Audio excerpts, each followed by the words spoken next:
Good morning, ladies and gentlemen. It is Thursday morning at 11 o'clock, 11:04 a.m. on the first day of Hanukkah. It's time for us to study Parsha together. Today is, of course, the first day of Hanukkah. So first of all, I want to wish you all a Freilich in Hanukkah and a Lichtig in Hanukkah. And then, of course, because today is the first day of Hanukkah and we're going to study Parshas Miketz, it will be appropriate to begin with talking, of course, about Megillas Esther. So here we go.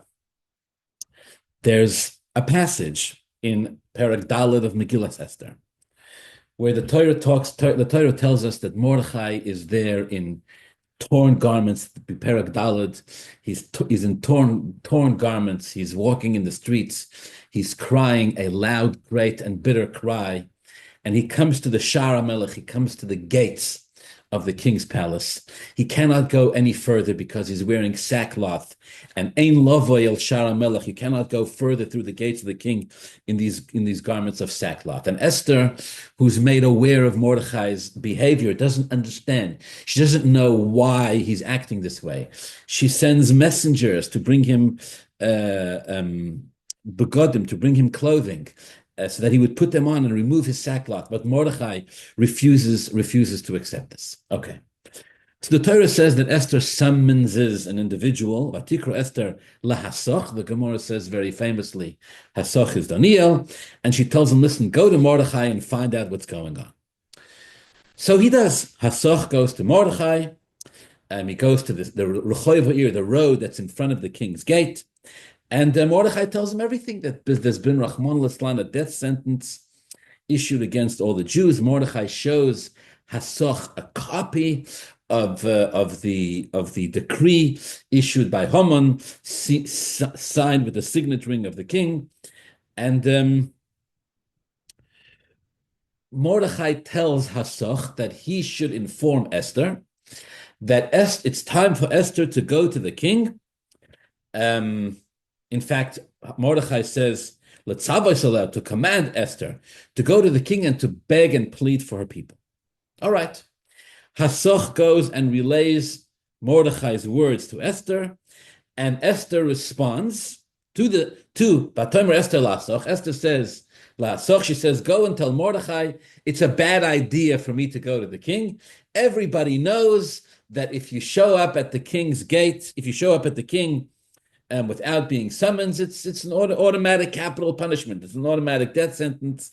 Besides, she says, I haven't been summoned for 30 days. There's reason to believe I'll be summoned soon. It's a better idea that I wait for the king to call me.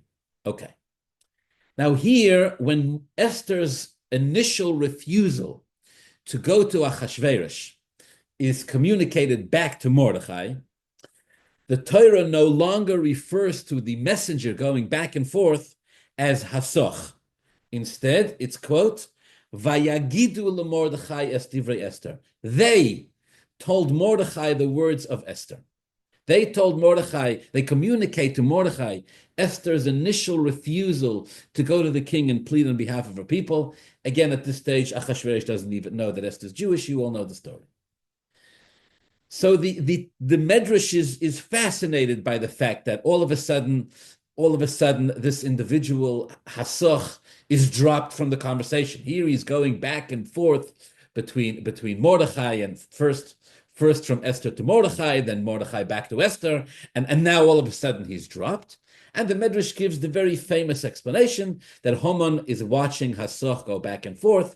He doesn't like it. Again, Hasoch is Daniel. Haman doesn't like this secret communication going on between the two. So Haman actually has Hasoch executed. That's the very famous and very well-known explanation from the Medrash.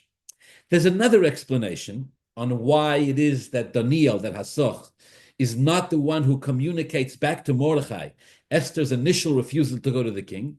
There's another explanation from the Gemara. Interesting, less well known, probably because it's a little less dramatic, but not any less significant. The Gemara says nothing happened to Daniel. He was fine and well. He was perfectly capable of communicating Esther's initial refusal back to Mordechai. So why didn't he do it? Because he chose not to. Why not? The Gemara's words, quote, Ein meshivin al haklola. Ein meshivin al haklola can be translated simply, I mean, there's a lot of depth to it, but it can be translated simply as saying, if you can avoid it, you don't report bad news.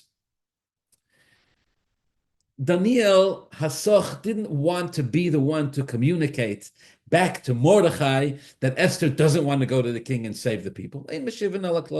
He said, you know what? I've been faithful until now. First, I went from Esther to Mordechai to find out what was going on. Then I went from Mordechai to Esther to tell her what's going on and what to do about it. Now Esther is refusing. Daniel says, I don't want to be the guy. I don't want to, in English, they say that there's the expression, shoot the messenger. It's like sometimes when you deliver bad news, even though you think of yourself just as the one who's delivering it, but by delivering it, you end up placing yourself in the crosshairs, in the line of fire, and you can pay a price for it. So the Gemara says, if you can avoid it, then don't be the one to report bad news. Daniel says, listen, it's one thing to tell Esther that the Jewish people have been sentenced to death when there's something that Esther can do about it. But in this case, where Esther's refusing, she doesn't want to do it, Daniel says, I'm out. So he refuses, or he gets permission, whatever the case may be. He's not the one who communicates Esther's refusal back to Mordechai. Ein meshivin ala klola, if you can. It's a general rule. If you can, the Gemara says, don't be the one to report bad news. Okay. Now, this rule, this idea of ein meshivin ala klola, this general concept is applied by the Medrash here in a very interesting part of the conversation that takes place between Yosef and the brothers in this week's Parsha. So if you have a Chumash in front of you, open to this week's Parsha, all the way to almost at the end of the 6th Aliyah, Perek Mem Gimel, we're going to study Possuk Chavov, Chav Zayin, and Chav Ches, 26, 27, and 28. Now here the Torah is knee-deep, heavily in the story of Yosef and the brothers. You all know the story. Yosef's brothers go down to Mitzrayim to get food. There's a terrible hunger in the land. Yosef accuses them of being spies. In order for them to exonerate themselves, they have to corroborate their story. Yosef says, you'll corroborate your story by bringing down this younger brother of yours, Binyamin. In the meanwhile, Yosef holds Shimon in incarceration. He puts him in prison. And the brothers eventually, after much convincing, they convince Yaakov to allow them to bring Binyamin back to Mitzrayim, and they do. And the Possuk says that they bring Binyamin, they go all the way back to Mitzrayim, and they stand before Yosef, and Yosef sees actually that they brought Binyamin, which of course is Yosef's plan all along. All right. Initially, when the brothers come back down to Mitzrayim with Binyamin, initially everything goes splendid. Yosef agrees that the brothers have corroborated the story. Yosef agrees to drop all the espionage charges against them. They're free to go home. All 12 of them, Shimon, Binyamin, all 11 of them, Yosef and Binyamin, they're all free to go home, and everything is fine. Of course, Yosef plants his own goblet in Binyamin's bag to see how the brothers would react. But at this point, we don't know that yet. At this point, everything seems to be coming together beautifully. Vayova Yosef habaisa, the Possuk says, Perek Mem Gimel Possuk Chavav. Yosef comes, the simple understanding here is that he comes to his own home, where he's had his men tell his brothers, they don't know that Yosef is their brother, but Yosef knows that they're his brothers, where he's had the brothers, they're there waiting for him, they've come with a gift. Vayova Yosef habaisa, the Possuk says, Yosef comes home where the brothers are waiting for him. And the brothers bring the gift that they brought for Yosef from home. This is actually Yaakov's idea to bring them a gift. And they bow down to the ground again in fulfillment of Yosef's dreams. And really a very pleasant conversation ensues between Yosef and the brothers. And Yosef says, "Nu chevra, nu was macht ihr? How are you guys doing?" He gives them shalom. He inquires of their welfare. Vayomer, and he says this again. Let's read the pasuk simply. Hasholom avichem hazoken asher amartem. This old father of yours that you've been speaking about, is he okay? Hayudenu choy, is he still alive? Vayomru and the brothers say, Vayomru and the brother, excuse me. Vayomru and the brothers say yes. Shalom la'avdecha la'avinu oidenu chai baruch Hashem. Peace, our father. They refer to their father. They refer to Yaakov as Yosef's Eved, Yosef's servant, because of course the whole world is now subservient to Yosef. He's the only one with food. Shalom la'avdecha la'avinu oidenu chai is still alive. Vayiktu vayishtachavu, and they kneel and they prostrate themselves before Yosef. Okay. Says the Medrash, hold on to your heads. Says the Medrash, there's something hidden, there's something woven here into the conversation. Just this part of the conversation, which seems so simple. Yosef says, "Hello, how are you? How is the old man, your father? Avichem Azoken, the one you spoke about, is he still alive?"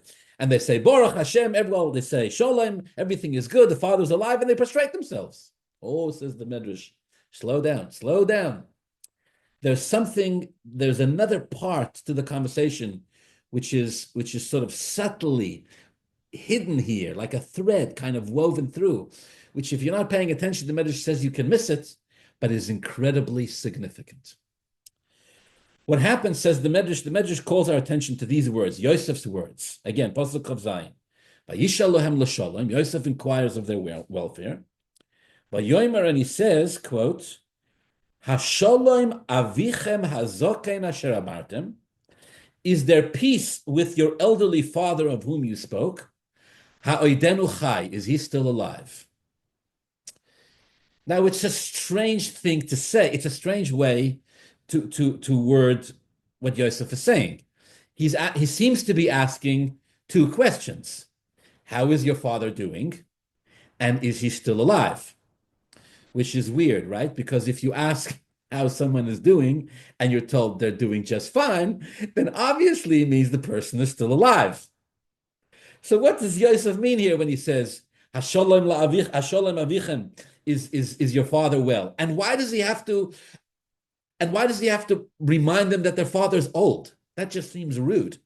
Hasholem avichem hazokein, is your elderly father, faring well? I mean, what you got to rub it in? Why is he sticking it to them that their father's old? Explains the Medrash. Actually, Yosef was asking two questions. Yosef was asking, how is Yaakov doing? That's the words Hasholem avichem. Is your father well? But the next three words, or the next five words, Hazoken asher amartem ha'odenu chai, the old man of which you spoke, is he still alive, is a different question. He wasn't asking about Yaakov, he was asking about Yitzchok. Vayishal lohem l'sholem, says the Medrash, Yosef inquired of their welfare. Vayomer hasholem avichem, and Yosef said, inquire of the welfare of their father. This is Yaakov. Then he asked another question. Hazoken asher amartem ha'odenu chai, the old man of which you speak, is he still alive? Says the Medrash, he wasn't asking them about Yaakov, he finished asking about Yaakov. He already said hasholem avichem. Hazoken asher amartem ha'odenu chai, the old man of which you spoke, is he still alive? He's asking about Yitzchok. Okay. Is Yitzchok still alive? That's Yosef's question. Now, before we get to the brother's answer, let's just explain. Let's put things in context.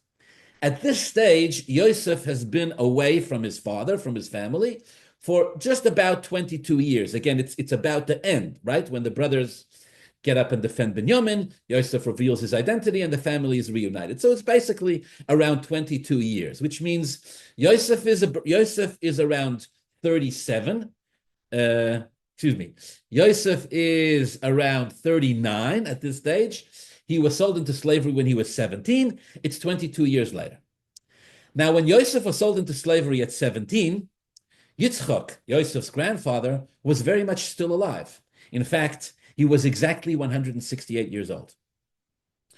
Yosef doesn't know that Yitzchok passed away 12 years into his 22-year sentence, right? So Yitzchok passes away at 180. Yosef leaves him when Yitzchok is 168. 168 plus 12 is 180. Yes, the math works. Yosef doesn't know this. So Yosef is asking the brothers, what about our grandfather? What about Yitzchok? When I left, he was still around. He was still alive. The old man of which you speak, is he, Yitzchok, still alive? Okay, that's the context. Now, why does Yosef refer to Yitzchok as Hazoken Asher Amartem, the old man of which you spoke? At which point, when and where have they ever spoken about Yitzchok? Yitzchok has never come up in any of their conversations until now. It was always, they spoke about their brother Yosef, and they spoke about their brother Binyamin, and they spoke about their father Yaakov, and they spoke about their mothers, and all the rest of it, but never Yitzchok. Yitzchok has never, in all the conversations between Yosef and the brothers, and they've been extensive, Yitzchok's name and identity has never come up before. So what does Yosef mean when he says, Hazoken Asher Amartem, the old man of which you spoke, when they speak about him? So the commentaries give a very, I just find the stuff fascinating, but they give actually a very practical explanation. What they say is like this. What they say is when every individual came through the gates into the city or the country of Egypt, they went through the olden day version of what we'd call today passport control, right? They went through some type of bureaucratic, formal entrance allowance process, right? Anybody ever been through passport control? Been to Israel lately or something like that? Traveled somewhere? When you come in, they give you a form, and you got to write. You got to write your name. You got to write, something like that. You got to write how much cash you're carrying on you. You got to write if you're smuggling in a piece of salami sandwich or a tuna sandwich. They ask you for a bunch of information. It was the same in Egypt, the commentaries say. And whenever individuals would arrive in Egypt, they had to write their names. They had to write their father's names, and they had to write their grandfather's names. So Yosef, who of course the whole time is sitting with the papers, with the forms that the brothers had filled out when they came in, they see that's how officially that's why Yosef confronted them. Right? This was the initial pretense that Yosef uses to confront the brothers. He goes, I see you're all sons of the same father, but you all came in from 10 different gates. What's going on? And so they told him, we were once upon a time, he had an extra brother, we don't know where he is, etc. But on those same forms was also written that not just their father Yaakov's name, but their grandfather Yitzchok's name too.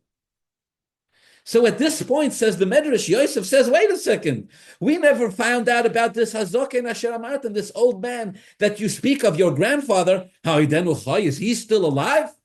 This is Yosef's question. All right. The brothers respond, Vayoimru, and the brothers say, Shalom la'avdecha la'avinu, oidenu choy. Possuk Chavches. Vayoimru, the brothers respond, Shalom la'avdecha la'avinu, oidenu choy. Your servant, our father, is still alive. And they kneel and they bow. Nu, what's the problem? What's the problem? Vayoimru, when they say, Shalom la'avdecha la'avinu, oidenu choy, our father, peace is to your servant, our father. He's still alive. The obvious question here is, Yosef never asked if their father was alive. Yosef asked how their father is faring. Yosef asked if their grandfather is alive. And what are you answering me? My father is alive. If your father's alive. I asked if your grandfather's alive. Says the Medrash, yeah. The brothers did not talk about their grandfather Yitzchok. Why not? Because we have a rule called Ein Meshivin ala Klola. You don't report bad news if you can avoid it. Remember? Hasoch Doniel refuses to go back to Mordechai and tell him that Esther's refusing to go because you don't say bad news if you don't have to. So Yosef asked the brothers about Yaakov and about Yitzchok. He asked them how Yaakov is doing and if Yitzchok is still alive. And the brothers respond, Yaakov is alive. No, was with Yitzchok? The brothers don't respond. They don't say anything about Yitzchok. From this, Yosef understands that Yitzchok is passed. It's at this is the way the Medrash explains it. It's at this point here, that Yosef learns for the first time that Yitzchok, his own grandfather, had passed. How long ago had he passed? Approximately 10 years before. Again, Yosef is away from his family for 22 years. Yitzchok is alive for the first 12 of them. Yitzchok, in fact, knows that Yosef is alive. He refuses to tell Yaakov because if Hashem doesn't tell him, how can I tell him, etc., as you all know. Okay. It's at this point that Yosef finds out that Yitzchok has passed 10 years beforehand. All right. Based on this, I think we can study the next couple of verses with incredible depth. Again, against this backdrop, that it's at this point here, the second time the brothers come to Egypt with Binyamin. In the first conversation between Yosef and the brothers, Yosef inquires of the welfare of the brothers, of the welfare of Yaakov, and if Yitzchok is still alive. Now Yosef learns that Yitzchok has passed 10 years beforehand. Now bear with me. The Possuk goes on. Yosef raises his eyes and he sees Binyamin, his brother, the only one who's the brother, the son of his mother. Vayomer, he tells them, is this the young man, this the young brother of whom you spoke? They confirm, Vayomer, and Yosef blesses him. Elakim yochnecha b'ni, may Almighty God be gracious with you. Okay. End of 6th Aliyah. Vayemahir Yosef, says the Possuk, Yosef makes haste. Ki nichmeru rachmo vel ochiv, because his compassion has been stirred deeply toward his brother, towards Binyamin. Vayevakesh lifkos, Yosef wants to cry. Yosef, in 7 places, the Possuk mentions about Yosef's weeping, and Yosef was an incredibly emotionally person. Vayova yachadro, he goes into a private room, vayef kshama, and he cries there. But he doesn't want the brothers to see his emotional reaction to what's going on, because he doesn't want to reveal his identity yet, the simple understanding. Vayirchatz ponov, he washes his face. Vayetze, he comes back out to the brothers. Vayisapak. Vayisapak, again, the simple understanding here is he squashes, in my English translates it as he refrains himself, but I think it's a lot more than that. Vayisapak means sort of he gathers inner strength. He puts up an emotional wall around himself so that he's not vulnerable yet in the presence of his brothers.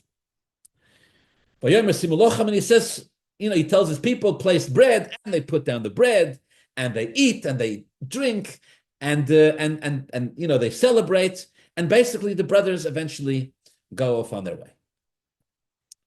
All right, my dear friends, hold on to your heads. Says the Baal Turim, Vayirchatz ponav vayetze, Yosef washed his face. And he went out to the brothers, Vayisapak, and he gathers himself internally. He practices deep emotional restraint. Says the Baal Turim, Vayisapak, Beis b'Mesorah, in the entire Torah, Nevi'im and Ksuvim, we find the word Vayisapak only twice. Hocha, over here, by Yosef. Yosef puts up this emotional wall around himself so that he can keep up the facade that he's not their brother. And the other place, Vayisapak Haman. Haman does the same thing. Haman is also Vayisapak. In fact, by Haman, when it says Vayisapak, it also says Vayisapak Haman Vayovoy Beisai, and he goes to his house. What's the context by Haman? So this is by Haman, it's actually between the 2 meals, between the 2 feasts that Esther makes, that Esther throws for Haman and Achashverosh, between one and the other. Well, on the way home from the first festivity, from the first meal, the Megillah says, Haman sees Mordechai. And Mordechai does not respond. V'loikom, he doesn't get up. He doesn't move. Mordechai is not stirred in any way by seeing Haman. And the Possuk says that Haman becomes filled with fury. And he becomes filled with fury. But instead of doing anything, he wants to rush out there and kill Mordechai. Instead, Vayisapak Haman, he restrains himself. And he goes home and he has that famous conversation with all of his loved ones and his wife, and he tells them, look how wealthy I am, look how politically powerful I am, look how famous I am, the king has promoted me, and all of this is worthless every time I see Mordechai. And that's when they tell him that's when they give him this famous eitzah.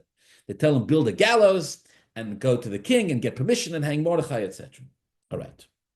Haman, upon seeing Mordechai after the first meal thrown by Esther, wants to kill Mordechai on the spot, but he contains himself and he goes home and he complains to his family and his wife and his loved ones and his advisors, and they tell him to build a gallows. What's the connection, says the Baal HaTurim, between the Vayisapak of Yosef and the Vayisapak of Haman, that in all places and of all places, the Torah would choose to use this word, dafka, in these two places? Why? And of course, in the typical Baal HaTurim style, barely a line of explanation. Ma hocha, says the Baal HaTurim, I'll explain to you the connection.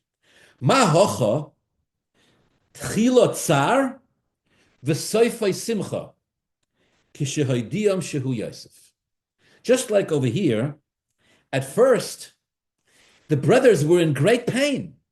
Tchilot tsar. They were tremendously suffering. There was great suffering. But in the end, there was so much joy. When he told them that he was Yosef, think about what a celebration that was. Oh, gavaldik. Afhosam, so too over there in the story of Purim, Tchilot tsar. At first, there was great pain for the Jews. They were sentenced to death, to annihilation. But in the end, Simcha v'sosoin la Yehudim, there was joy and gladness and celebration for the Jews. Baal HaTurim. By Yisapak in two places, Yosef and Haman. Just like over here by Yosef, in the beginning there was pain for the brothers. He doesn't even say for who. Tchilot tsar, beginning pain. V'soifai simcha, in the end happiness, when he told them that he was Yosef.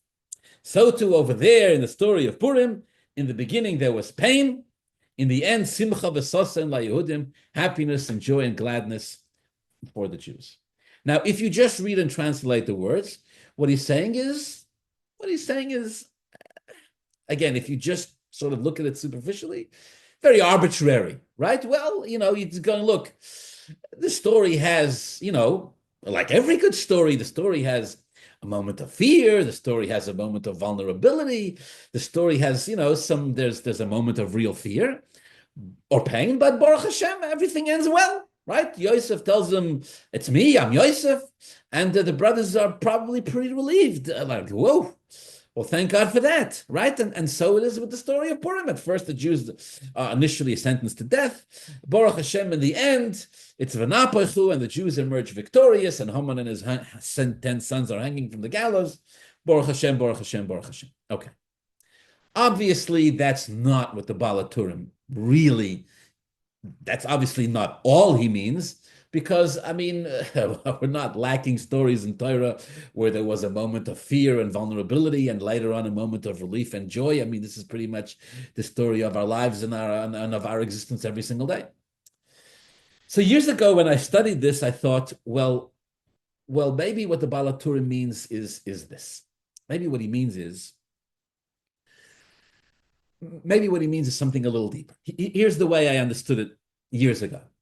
A couple of years ago, I thought, well, here's what he might mean. The Gemara discusses why it is that the Ribbono Shel Olam allowed the Jews in the days of Purim to have such a vulnerable moment where they were all sentenced to death on one day. The Gemara actually asks this question: what terrible sin did they commit that allowed them to put them in danger in this way? All right, it's a ganze maises, a discussion between Reb Shimon Bar Yochai and the students. There's a little bit of back and forth over there. But here's the point. The point is that at some point, Reb Shimon Bar Yochai tells the students that this was retribution, this was a consequence for the Jewish people bowing down to the idol of Nebuchadnezzar. Nebuchadnezzar, that is, who destroyed the first Beis HaMikdash, roughly 70 years before the story of Purim. He erects this idol and the Jews bow down to it. So the Gemara says it was retribution for that. It was a sin committed by all Jews except Daniel, Hananiah, Mishael, and Azariah. The Gemara says, wait a second. If that's the sin we're talking about over here, if that's the sin which this is a consequence for, then why are the Jews saved? The Gemara asks us. The Gemara asks, then why are the Jews saved? If they actually worshipped Avodah Zarah, then for the sin of Avodah Zarah, actually the consequence is capital punishment. The Gemara says, no, you don't understand what I'm saying. They didn't actually worship idols. They didn't actually believe in the idol of Nebuchadnezzar. They didn't really believe in it or attribute any power to it. It was just a show. It was just leponim. In other words, they were just pretending. They did the act of bowing down to it, but there was no actual belief in it. So Hashem, who works midah keneged midah, puts the Jews through the same thing. He allows a Haman to rise to power. He allows Haman to issue this decree against the Jews, but the Jews are never really in danger. HaKadosh Baruch Hu lo yasa el leponim. It was a facade. That's what the Gemara says. All right. So I'm looking at this and I'm thinking, okay, well, here's a layer of depth. Here's a deeper meaning here, because if that's the case, what the Gemara really wants us to understand is that Hashem never intended to hurt the Jews in the times of the story of Purim. It was just something that the Jews had to go through in order to do teshuvah. Well, that's exactly what's going on with Yosef. Yosef never intends to harm his brothers. Yosef accuses his brothers of being spies. He knows they're not spies. Right? Yosef says, bring down Binyamin, otherwise I'm never going to give you food. What, Yosef's going to let his brothers starve to death? Yosef places his goblet in Binyamin's basket and accuses Binyamin of being a thief. Yosef knows Binyamin is not a thief. He put the goblet inside. So the whole thing is a facade. This is how I initially understood it. Tchilot tsar v'soifai simcha doesn't just mean that in the beginning there's pain and in the end there's joy. It means that in the end, when there's joy, we now see that there never was a problem in the first place. Hindsight is 20/20 vision. Later on, you can see that actually I was never in danger in the first place. Once the Jews were saved, they looked at them and went, oh, of course the Rabbeinu Shalom never withdrew his protection from us. It was just that we had some unresolved issues from 70 years ago. We got carried away with the idol of Nebuchadnezzar. We got a little carried away with the feast of Achashverosh, etc. So we needed a little reminder. We needed a little tshuva process. Once Yosef, so the same thing over here. Once Yosef reveals himself to the brothers go, aha, I see. If that's the case, then the whole thing was a facade. This is how I initially understood it. All right. But this year, as I looked at this again, I'm thinking to myself, wait a second. There's a much, much deeper level to this, which we've missed. I'll tell you what, I'll tell you where the clue is. And here's where we got to start. We got to start digging much deeper. The Baal Turim says like this: the reason why the Torah uses the same word vayisapak by Yosef and by Haman, Maacholos, just like over here by Yosef.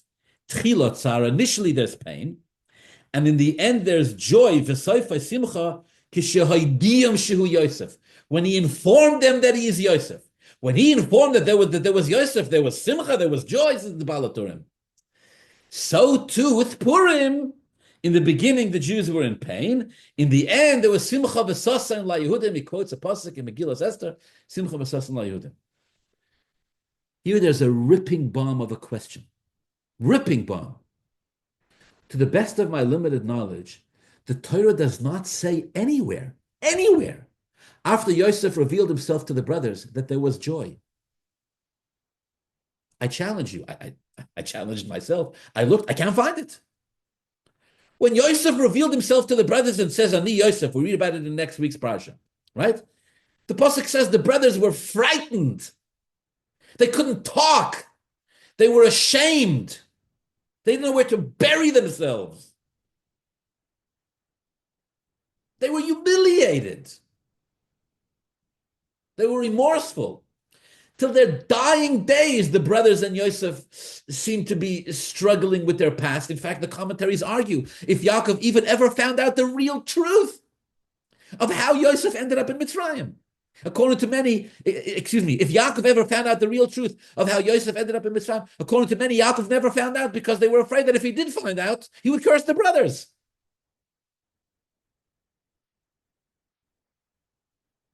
It goes so far it goes so far that when Yosef sends his brothers, after he reveals his identity, he sends his brothers back to Eretz Canaan to pick up Yaakov and bring him to Mitzrayim. He gives them an instruction. You see here Yosef's wisdom into the psychology of his own brothers. He tells them, Al tirgezu badorach.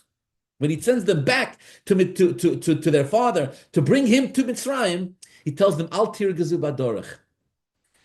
Simply, it means don't get angry on the way. One of the explanations of what he meant, Al tirgezu badorach, is that Yosef anticipated that on the way back from Mitzrayim to Eretz Canaan, to Eretz Yisrael, where they would go pick up Yaakov, Yosef anticipated, once he had revealed himself to his brothers, that the brothers would play the blame game on the way back. And each one would point to the other and say, it was your fault that we sold Yosef. It was your fault that we sold Yosef. He tells them, Al tirgezu badorach. Don't get angry with each other along the way when you go back.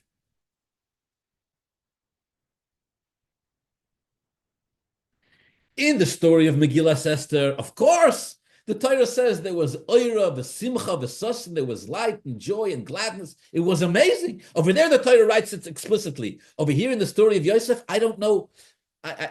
We got to think about this.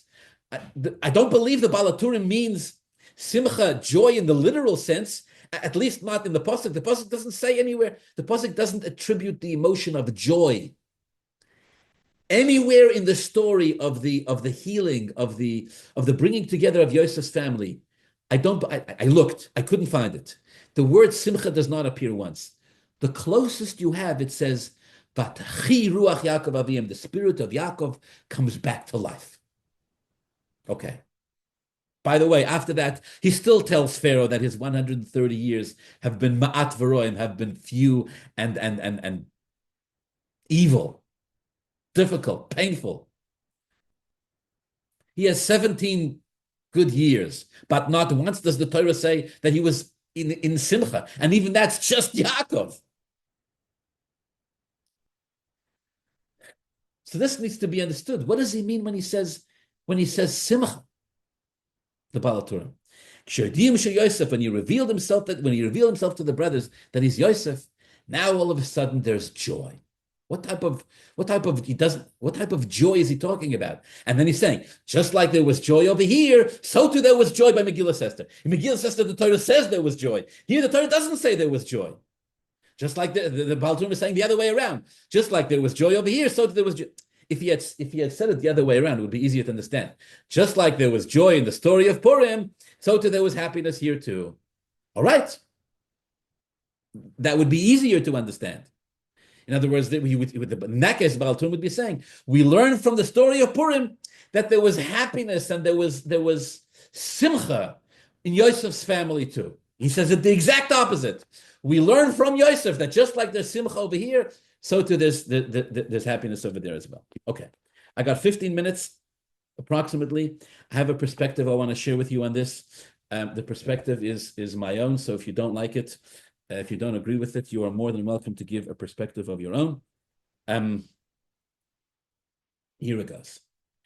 I believe the key here, I believe the nakuda, the tooth we got to tap, so to speak, is this idea that Yosef right now has just learned that Yitzchok has passed. Again, Yitzchok passed 10 years ago, but Yosef doesn't know that till now. The brothers don't respond saying anything about Yitzchok. From this, Yosef understands that Yitzchok has passed. There's something about this that moves Yosef to tears. He goes into private and he cries. And Dafka here, when he cries after he learns of the passing of Yitzchok, the Torah says, Vayisapaki, he holds himself back. Okay. I'll tell you what it is. I'll tell you where I think we got to go digging. In the beginning of Parshas Toldos, going back to the story of Yitzchok, right? The Torah says that Yitzchok had two sons, Yaakov and Esav, and Esav sells his birthright, etc. Then the Torah seems Perek. If you'd like to look it up, I'm going to Bereshis Perek Chavav Possuk Aleph. Possuk says like this: Vahirov Boretz. There was a hunger in the land.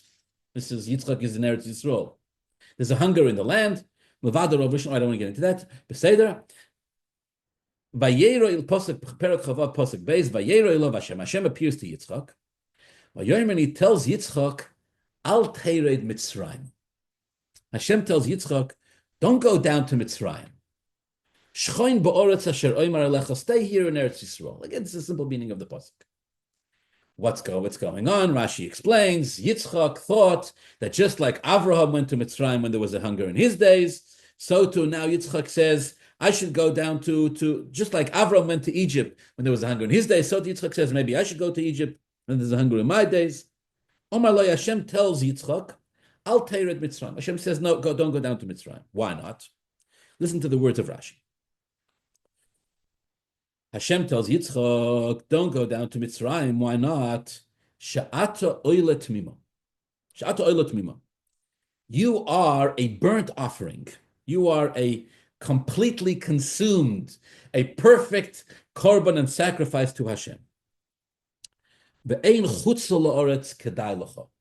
Chutz la'oretz, outside of Israel, is not good enough for you, not worthy of you. You're an oila tmima, you're a korban. Not just a korban, an oila tmima. Ein chutz la'oretz kedai lecha. Chutz la'oretz is not for you. All right. What in heaven's name does this mean? Hashem says to Yitzchok, you're an oila tmima, you're a complete korban. Chutz la'oretz is not for you. What in heaven's name is he talking about? So the commentaries explain, again, pretty straightforward. There's different levels of sacrifices. There are certain sacrifices that are considered so holy that they're not allowed to leave the Beis HaMikdash. Certain sacrifices are not allowed to leave Yerushalayim. Different levels. So Hashem tells him, listen, Ata oila tmima, you are on the level of a korban oila. How did he get to the level of the korban oila? Again, the simple understanding is that it was through the Akedah. Hashem says, once you've been through the Akedah, you were bound up on the Mizbeach as an oila. Ata oila tmima, you're a burnt sacrifice and offering to Hashem. Chutz la'oretz is not for you. Okay. There's a commentary on this Rashi called Be'er Basoddeh. And the Be'er Basoddeh asks, the klotz kasha of all klotz kashas, I hope you're familiar with the term klotz kasha. He asks the klotz kasha of all klotz kashas in this Rashi. This Rashi is very famous, right? Hashem told Yitzchok, after you were elevated to such a level through the Akedah, chutz la'oretz is not for you. Like an oila, like a korban oila that cannot leave the Beis HaMikdash. Says the Be'er Basoddeh, I don't understand what Rashi's saying.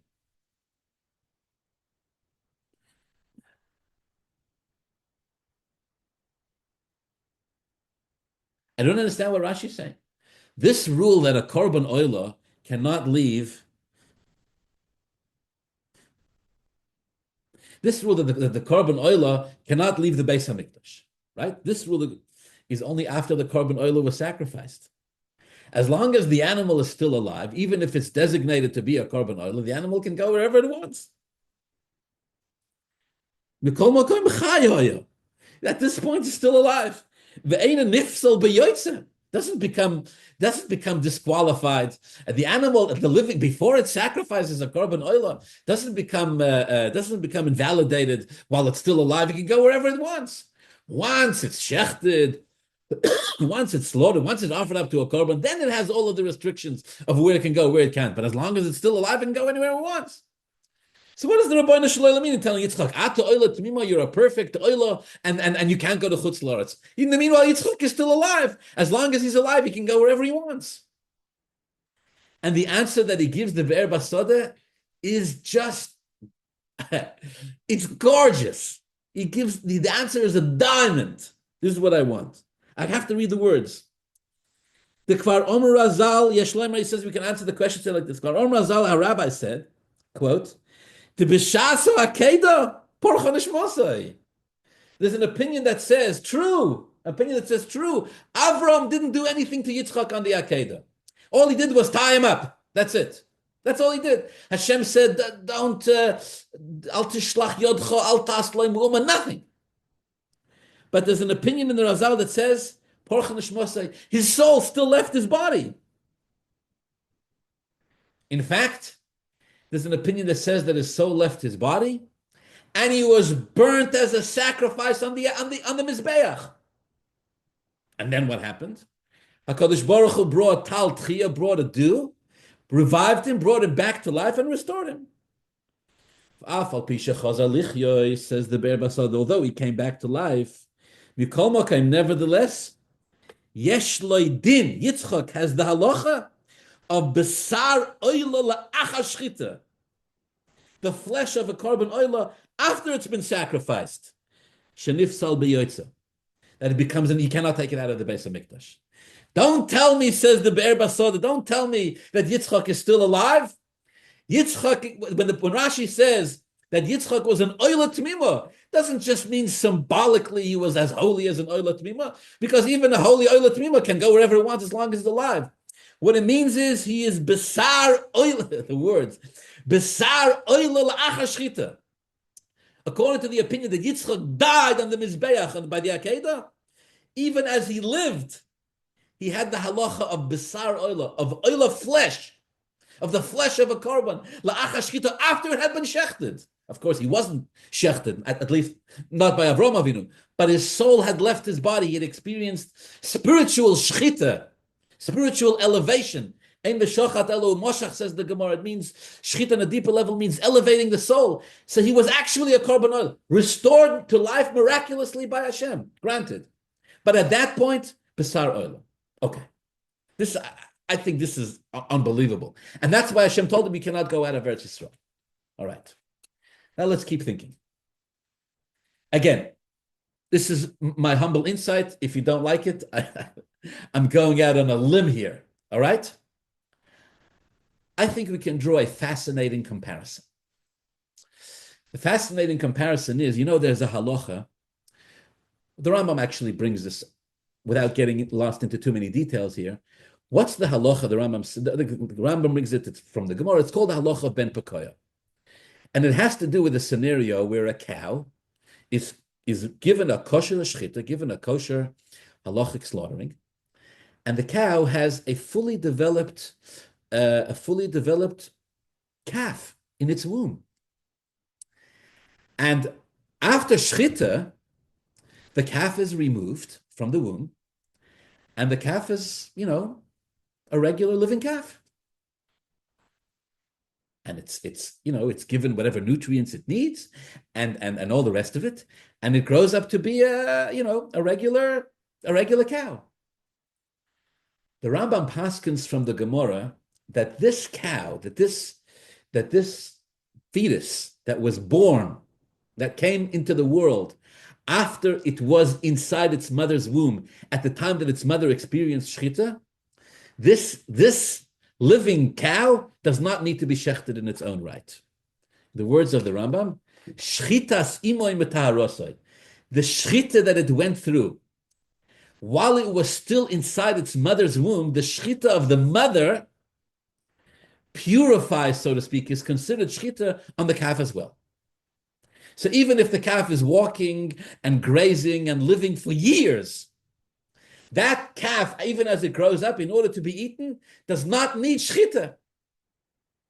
All right, it's a machlokas among the commentaries. Do we apply it? Do we not apply it? Can you eat it while it's alive? Can you eat it while it's dead? What's the din if that baby then has other babies? Can we, if we extend this, we can actually make the whole shchita business, we can make it moot. We can just take these animals from their mother's womb and make more babies. What are the parameters of this din? A long discussion. For now, I want just this one point. Shchitas imay metarasha, which means once the mother has been shechted, once anything that comes, again, the point, anything that comes from the mother, that's born from the mother, after the mother's been through a shchita, is considered to have gone through that shchita as well. It doesn't need to be shechted in its own right. Okay, here's the point. So Yitzchok, says the Be'er Basoddeh, goes through this shchita, he goes through this process by the Akedah. How old is he by the Akedah? According to Rashi, he's 37. He doesn't have his sons, Yaakov and Yosef, doesn't have Yaakov till 23 years later. And Yaakov doesn't have his children to all the years after that. So now we got a klotz kasha. Yitzchok himself is an oila tmima. Yitzchok himself is a perfect sacrifice. Yitzchok himself is on the level where he cannot go into Chutz La'aretz. Ein Chutz La'aretz Kedai L'cha, it's not for you because of how holy he is, because he was actually shechted, he was actually sacrificed. No. So if he's on that level, then his children are on that level too. His children are born from him after he went through the shchita. So how come his children are allowed to go into Eretz Yisrael? How come his children are allowed to go to Chutz La'aretz? And the answer is exactly that. The answer is that whereas Yitzchok has to go through this shchita in order to achieve this, in order to get to this level, his children have it just by virtue of being his children. His children inherit this quality from him. In short, the children are spiritually immune to any influences of Chutz La'aretz. In a spiritual sense, this is what it means. Yitzchak, by being the Oila Tmima, so he himself cannot go to Chutz La'aretz because he's the Oila Tmima, he's the one that experiences the Shechita. But his children, those born from him, retain, like the calf that's born from the cow, that can walk and graze and go everywhere, and still possesses within itself this element of Shechita. So Yitzchak's children, in this sense, possess this quality. At which point is this fully manifest? At which point is this fully expressed? At which point does this come full circle?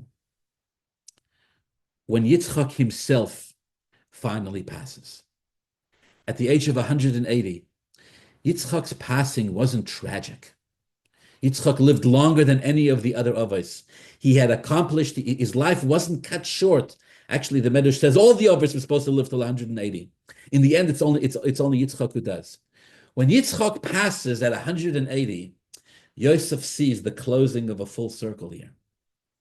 Because Yitzchok didn't die for the first time at 180, Yitzchok died for the second time at 180. He had already died once before on the Mizbeach of the Akedah. Everything that he had lived, the 140 plus years that he had lived, from the Akedah until the moment of his actual passing, all of that was, so to speak, temporary. All of that was, he was a living, I got to quote the words again. He was a living Besar Oila La'achar Shchita. He was a living Besar Oila La'achar Shchita. He was a living korban. He was a living sacrifice. And so all of the children and the grandchildren that come from him, they embody this quality. When Yosef hears that Yitzchak has passed and he's now, in a spiritual sense, elevated himself once again to this level of Besar Oila La'achar Shchita, Yosef knows that Yitzchak's descendants are now truly like a calf that doesn't need Shchita. They're now truly immune to the forces, to the influences of Chutz La'aretz. Says Yosef, so why is this, what's the big deal? It's an incredibly incredible big deal. Why? Because Yosef is about to reveal himself to his brothers. Yosef's about to shout from the depths of his soul, Ani Yosef, nu, and then what? And the brothers will be humiliated and ashamed, all true, and then what? And then what? And then the family will be reunited, 100%, nu, and then? And then everybody's going to Mitzrayim. Everybody. Next week's Parsha. Kol HaNefesh L'Beis Yaakov Abo Mitzrayim Ashivim. 70 souls. The entire Jew, not one Jew, not Avraham, not Yitzchok. Everybody. The whole Jewish nation, which consists at this stage of 70 people. They're all going down to Mitzrayim. Says Yosef, now that Yitzchok has passed, now that Yitzchok has completed his mission, now that Yitzchok has reached the spiritual elevation that he always was on from the beginning, but now that it's apparent, now he's our spiritual anchor, now we have nothing to fear. Now the Jewish people are ready to begin their experiences in Egypt. Perhaps in a spiritual sense, when the Baal HaTurim says, Tchilot tsar v'soifoi simcha, just like by Yosef, in the beginning there was pain, in the end there was joy. Yosef. The Baal HaTurim means something profound. What is it? The brothers always knew that Yosef is going to be responsible for sending them down to Egypt. This is why they wanted to kill him in the first place. They always knew that he was going to be the one to take them to a dark place. That's why they wanted to do away with him. He's been dreaming about it since he's a child. But once Yitzchok has passes, Yitzchok himself has to stay in Eretz Yisrael, but his descendants are immune. They are no chutz la'aretz can die, can touch them, can hurt them, can prevail, and they're safe. No matter where they go, they carry the shchita, they carry this elevation in their souls. So when he tells them that he's Yosef, and he tells them come down to Mitzrayim, and they know they're going to go to Mitzrayim, they have nothing to fear. On the contrary, they go down to Egypt with joy.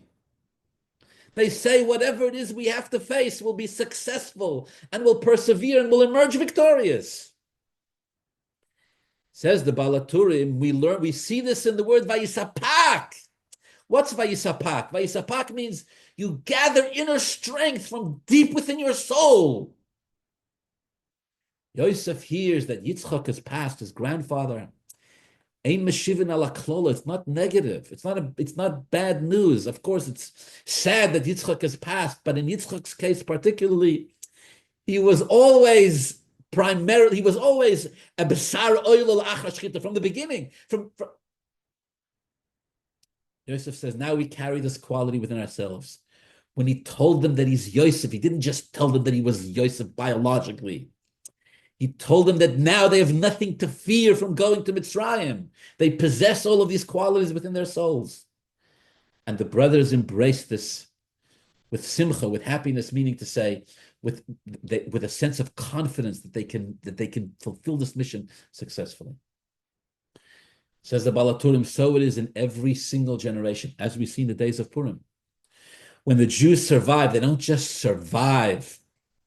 The Jews outlive Haman. They don't just outlive Haman. They don't just put their enemies and put them on the gallows.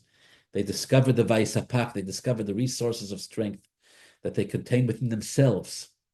And they carry it with them as they go from one generation, from one challenge to the next, until, please God, with the coming of our righteous Mashiach, when all of our enemies will be done with and the Jews will live in peace and prosperity forever. And of course, we have to connect this to Hanukkah. One of my favorite Hanukkah words is, the question, why is it an 8-day miracle? Why an 8-day Yom Tov for a 7-day miracle? 8-day Yom Tov, 7-day miracle. Why? And one of the greatest answers is, well, because on the first day we celebrate the fact that they found a flask of oil. That itself was a miracle. One of the great Hasidic Rebbe said, no, the miracle wasn't that they found the flask of oil. The miracle was that they went looking for the flask of oil, that they didn't give up, that they didn't resign themselves and say, look, we've been through so much, forget it, let's just take impure oil and use. No, they went looking. That means they sensed within themselves and within their relationship with Almighty God that there was still a jug of pure olive oil that was incontaminable, if there's such a word. And when they searched, they found. And Hashem blessed us with an 8-day Yom Tov. By Yom Mohim Bizman Hazeh, may Hashem continue to show us miracles. The Jews all over the world should be safe. The Jews in Israel should be safe. The soldiers in Israel should be safe. May Hashem bless the soldiers and their families. May Hashem bless the hostages and their families and bring them home now. The coming of our righteous Mashiach. Amen.